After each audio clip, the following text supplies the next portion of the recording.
News বৃত্তান্তে সকলকে স্বাগত। আপনাদের সঙ্গে আমি দেবলীনা। দিনের গুরুত্বপূর্ণ খবর নিয়ে শুরু করছি আজকের সারাদিনের নিউজ বৃত্তান্ত।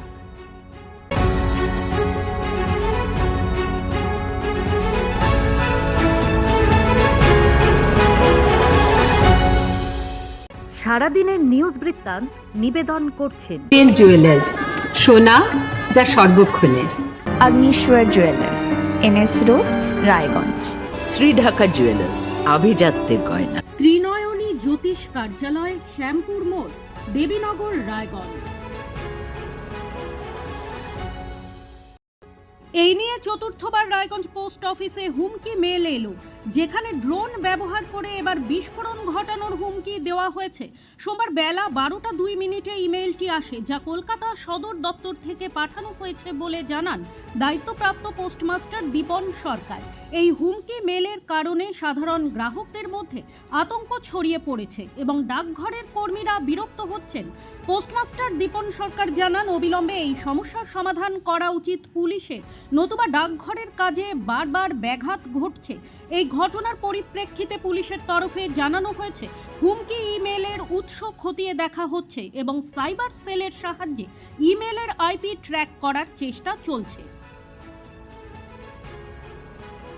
প্রকৃত অর্থে নারী দিবস পালনের উদ্দেশ্যে উত্তর দিনাজপুর সিনির উদ্যোগে বাল্য বিবাহ মুক্ত রায়গঞ্জ গড়ে তোলার লক্ষ্যে বিশেষ উদ্যোগ নেওয়া হলো সোমবার।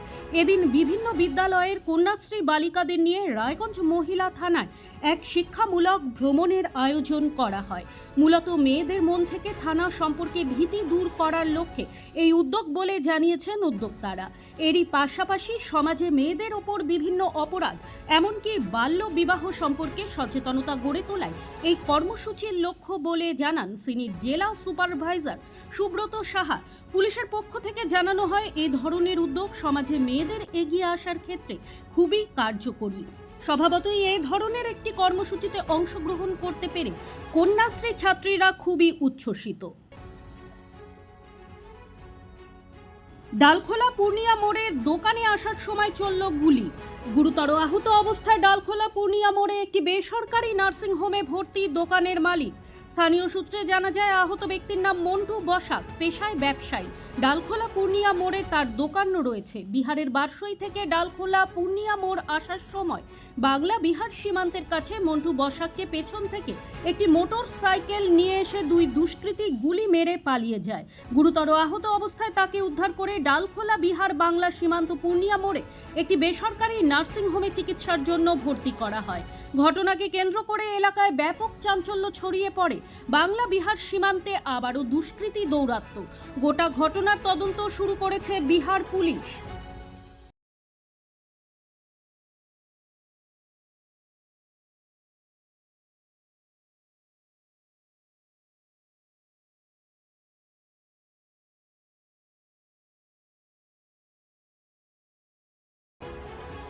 যারা বিচারাধীন তাদের কারণ সহ নামের তালিকা প্রকাশ, সমস্ত বৈধ ভোটারকে অন্তর্ভুক্ত করেই নির্বাচনের নির্ঘণ্ট প্রকাশ সহ বেশ কয়েক দফা দাবি নিয়ে হেমতাবাদে বিক্ষোভ মিছিল করল ইন্ডিয়া সেকুলার ফ্রন্ট আইএসএফ। সোমবার দুপুরে Hemtabad all India secular front block কমিটির উদ্যোগে হেমতাবাদ সদর এলাকায় বিক্ষোভ করার পাশাপাশি পুরাতন বাস স্ট্যান্ডে পথসভা করা হয়। পরবর্তীতে হেমতাবাদের বিডিওর কাছে স্মারকলিপি জমা দেয় আইএসএফ নেতৃত্ব। আইএসএফ এর উত্তর দিনাজপুর জেলা কনভেনর বাপি সোরেন সহ অন্যান্য নেতৃত্বরা উপস্থিত ছিলেন এদিনের কর্মসূচিতে। আগামী 27শে মার্চ 2026 দেশ জুড়ে পালিত হবে রামনবমী। ওই বিশেষ দিনে রামনবমী উদযাপন কমিটি উত্তর দিনাজপুরের পক্ষ থেকে প্রতি বছরের ন্যায় আয়োজন করা হয়েছে এক বিশেষ শোভাযাত্রা। রায়গঞ্জের উদয়পুরে রামনবমী ময়দান থেকে এই শোভাযাত্রা শুরু হয়ে শহর পরিক্রমা করবে বলে জানান উদ্যোক্তারা।